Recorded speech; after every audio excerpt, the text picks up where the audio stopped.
Boruto is now a little bit more old and a lot of new shocking theories have been made. In this video, we'll tell you the 13 best shocking theories in Boruto. Number 1, let's kick things off with the darkest theory on the list, one which questions the very reality of the world of Boruto. The end of Naruto Shippuden saw Naruto and Sasuke riding the world of Madara's infinite Tsukuyomi. The main villain until Kaguya of the 4th Shinobi War, Madara wanted to create a peaceful utopia by putting every individual on Earth into a permanent illusion where they live out their best lives. Though his plan is ultimately foiled by Sasuke's Rinnegan, what if it really wasn't? The crux of this theory is that Madara actually succeeded in implementing his plan, and the entire Kaguya plotline was a creation of the Otsutsuki tree, an illusion which aids Naruto and Sasuke into their dream world. The main reason this dark infinite Tsukuyomi theory works is that it explains the almost utopian and peaceful world we see in Boruto. Not just that, but Naruto gets everything he ever wanted, he becomes the Hokage, he is part of a loving family, and he manages to turn Sasuke into a genuinely decent person. So the question is this real? Or is the entire storyline of Boruto just a representation of what Naruto's dreamlike world would be? Number 2. The second theory questions Boruto Uzumaki's connection to the Otsutsuki clan, especially with their mutual possession of the Jogan Dojutsu. Here, it is argued that Boruto is a reincarnation of Shibai Otsutsuki, the godlike figure who absorbed any and every chakra fruit in a process spanning thousands of years, resulting in his constant ability to resurrect himself by using karma. His ability to prepare attacks without using any hand sign was a consequence of his Senjutsu, which gave him unprecedented power. Boruto, since his return from exile from the Hidden Leaf, has shown many similarities to Shibai. He can conjure up the Rasengan Uzumaki without using hand signs, and possesses the unique Jogan Dojutsu which Shibai had. Most interestingly, when he transforms into Burishiki, there is a noticeable horn that emerges out of his right eye, which incidentally also possesses the Jogan. Again, while this might be sheer conjecture, the similarities are too stark to be ignored. Number 3. For the next theory, we go further into Boruto's Jogan Eye and question its origins and powers. When Boruto unlocked the Jogan Eye at the Ninja Village Academy, many already started speculating what the origins and powers of this unique skill is. It is pretty much confirmed that the eye is connected to the Byakugan, which Boruto inherited from his mother, Hinata's side. We also know that it is separate from the Tenseigen, which is the eye of the Otsutsuki when implanted with the Byakugan. This is because the Otsutsuki clan is well aware of the Jogan and sees it as a terrifying power with enormous potential. This theory argues that the Jogan Eye is in fact the originator of all Dojutsu. It emerges before the Byakugan or the Sharingan, and since its name translates to pure eye, there is strong evidence to support this theory. Lastly, we already know that the Otsutsuki are the originator of all powers in the Naruto universe, and therefore, a theory of this sort is not completely out of the question. Number 4. Next up, whose DNA does Mitsuki have? Could he potentially be an Otsutsuki? Orochimaru's genetically cloned son, Mitsuki, has very secretive origins. It is unknown whose DNA Orochimaru used in creating his offspring, and it can't be all Orochimaru because there are massive dissimilarities in the appearance between the two. So, whose DNA did the old villain turned hero use? Perhaps it was the genetic material of the late Kaguya Otsutsuki, the final villain of the Naruto Shippuden franchise. That would explain both the uncanny physical resemblance the young shinobi has with Kaguya, and also their similar healing abilities.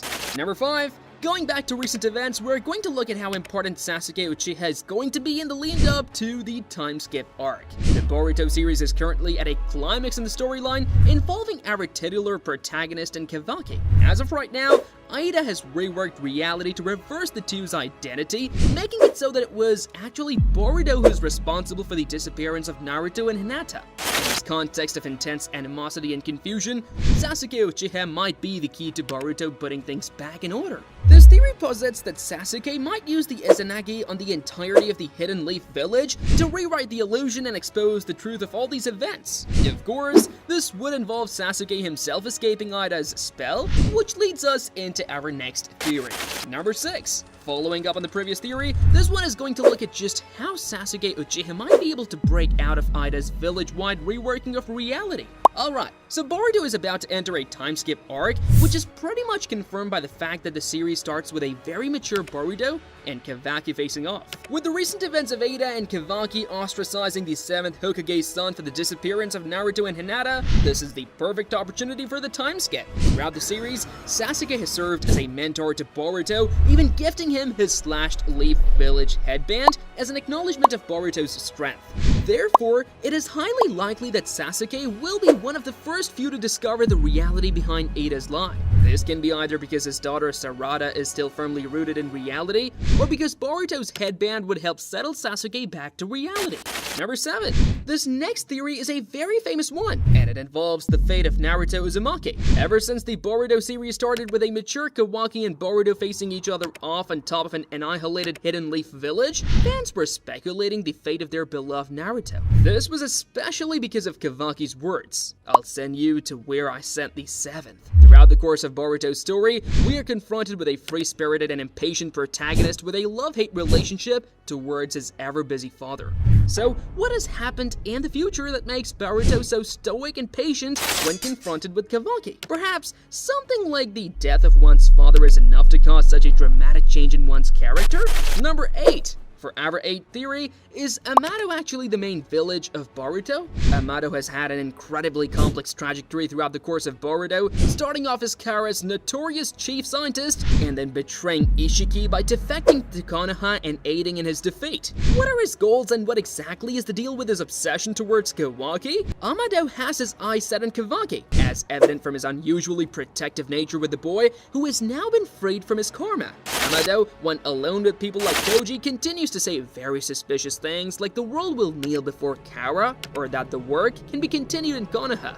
It's not for no reason that intelligent shinobi like Shikamaru are so suspicious of Amado's intentions. Perhaps with the knowledge that Kawaki has otsutsuki DNA, Amado is preparing to reverse engineer the boy's karma and turn him into a vessel for his ambitions. Number 9. Next, we move back to Sasuke's role in the story, comparing his trajectory to that of Jiraiya. Sasuke has experienced quite a redemption arc in the Boruto series in the sense that he has made genuine efforts to protect the village from the shadows. He has also been a significant part of Boruto's journey in becoming a serious fighter, inspiring fear and admiration from enemies and friends. With the time skip, it's highly likely that Boruto will be training with Sasuke as well. Therefore, the relationship between the two characters resembles the one Naruto had with the late Jiraiya. This theory posits that the great Uchiwa will inevitably suffer a similar fate in the Boruto series as he passes the torch to the next generation. Number 10. For our 10th theory, we'll be looking at the most recent chapter and question whether Boruto and Code's fight will lead to the destruction of the leaf.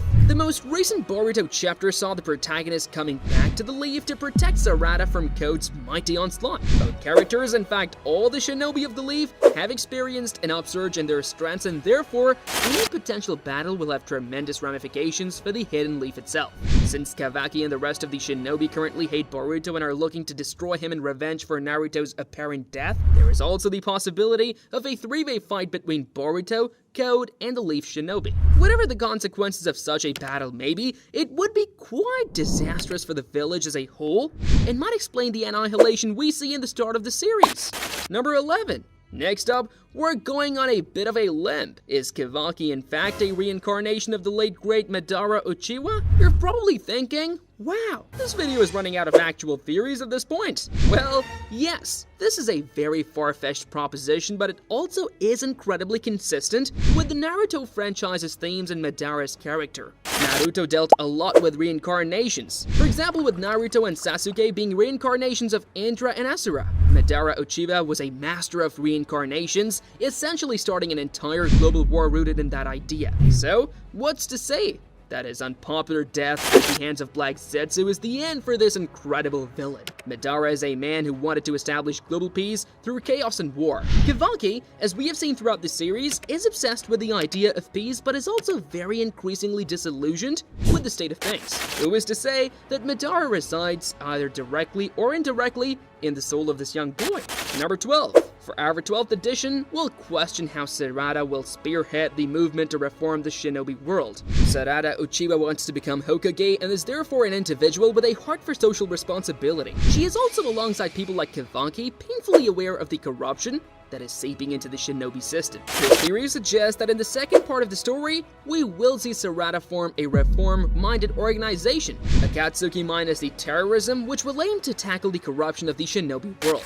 Number 13. For our last theory, we'll look at Boruto Uzumaki's relationship with Kawaki. Boruto and Kawaki got quite close over the course of the series, even though fans were always aware of their inevitable fallout. However, there is still much to be explored with regards to Kawaki's eventual fall to darkness. The theory suggests that Kawaki has tried his utmost to cultivate his reputation under Ida's line. Perhaps Himawari made him his scarf as a gift for fighting to protect her parents. These lies would further divide Boruto and Kawaki and lead to an animosity similar to the one between Jiraiya and Orochimaru, where the latter becomes too corrupt to be saved. Well, that's all from our side for today. If you like this video, don't forget to like and subscribe so you don't miss out on future interesting videos.